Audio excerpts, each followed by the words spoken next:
नमस्कार। कल मंदिर निर्माण के बाद आप सभी खुश भी होंगे। तो आज मैं शुरुआत करता हूँ एक कहानी से। यजुर्वेद का जो है, शुक्ल यजुर्वेद का एक उपनिषद है, उसमें मुक्तिका उपनिषद, उसमें हनुमान जी कई सारे प्रश्न करते हैं भगवान श्री राम से, और भगवान श्री राम उन प्रश्नों का उत्तर देते हैं। तो उसमें हनुमान जी भगवान श्री राम से प्रश्न पूछते हैं कि आपके कितने रूप हैं। तो वो कहते हैं कि मेरे 4 रूप हैं। उसमें से 3 रूप व्यवहार के हैं, और चौथा रूप ऐसा है जो मोक्ष की प्राप्ति की तरफ आपको लेकर के जाता है। तो ऐसे में बाद में इसी को कबीर ने लिखा कि 4 राम हैं जगत में, 3 राम व्यवहार, चौथ राम सो सार हैं, ताका करो विचार। तो समस्या ये है कि जो 3 राम व्यवहार के हैं, व्यवहार के राम का मतलब कि त्याग हो गया, समर्पण हो गया, बलिदान हो गया, और कह सकते हैं कि आत्मबोध का होना, ये जो हो गया, ये 3 राम हैं व्यवहार के। और मनुष्य अभी ये जो धरातलीय सतही कह सकते हैं कि जो ज्ञान का स्तर है, अभी इससे ही काफ़ी दूर है।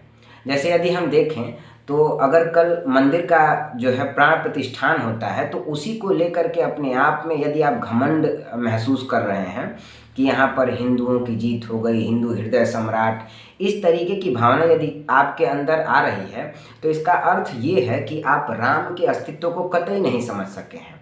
यदि उसको समझना है तो भी कबीर कहते हैं कि घट घट राम बसत हैं भाई, बिना ज्ञान नहीं देत दिखाई।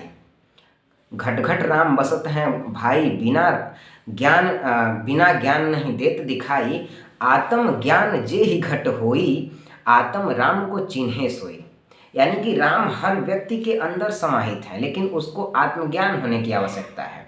और जिस दिन आपको आत्मज्ञान हो जाता है, तो जो आपका अहंकार और स्वाभिमान है, जो फर्जी अहंकार है, जिसको लेके, जैसे मैं है ना कि मैं ही इस सृष्टि का रचयिता हूँ।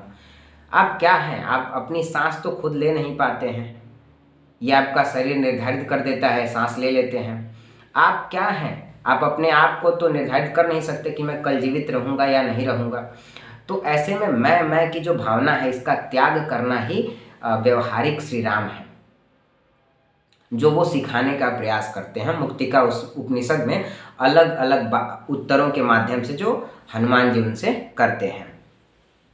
अब जैसा कि मैंने थंबनेल लिखा कि भगवान राम धार्मिक हैं या सांप्रदायिक, मतलब जो राम का मंदिर निर्माण हुआ है वो धार्मिक है या सांप्रदायिक है। देखिए, कोई भी काम धार्मिक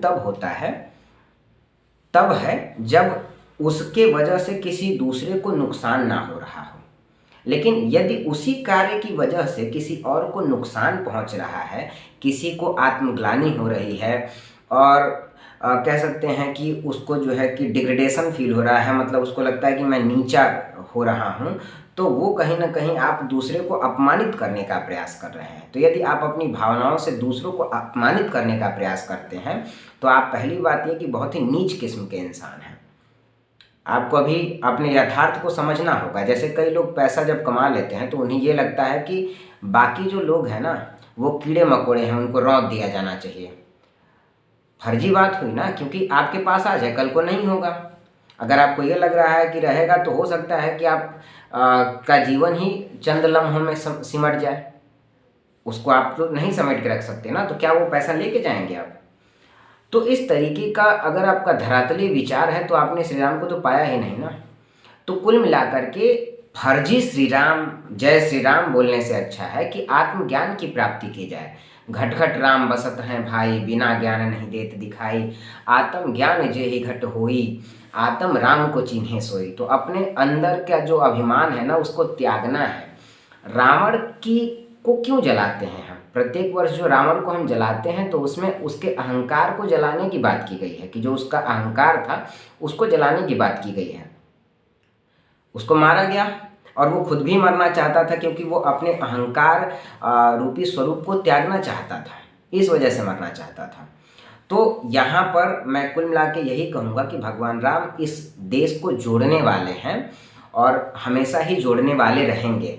प्राचीन काल से जोड़ते आए हैं और अनंत तक जोड़ते रहेंगे, लेकिन उनके नाम का धार्मिक उपयोग होना चाहिए, ना कि उनके नाम को इतना बढ़ा के देखिए कि दूसरा संप्रदाय उससे झुका हुआ महसूस करे और उसे लगे कि नहीं, हमारे जो है कि स्वाभिमान का हनन हो रहा है। और अगर ऐसा आप करते हैं तो कहीं न कहीं ये बहुत ही नीच और उथले दर्जे की हरकत है और आप कहीं से भी धार्मिक नहीं हैं, आप सांप्रदायिक हैं। तो धर्म का बहुत ज़रूरत से ज़्यादा चोला ओढ़ लेना ही ना सांप्रदायवाद है, कुल मिलाकर के। ठीक है, राजनीतिक घटनाएं हैं और राजनीतिक हलकों में जो चल रहा है वो चल ही रहा है, लेकिन हमें जो है कि अपने व्यवहार स्वरूप को समझना होगा और राम के वास्तविक अस्तित्व को समझना होगा।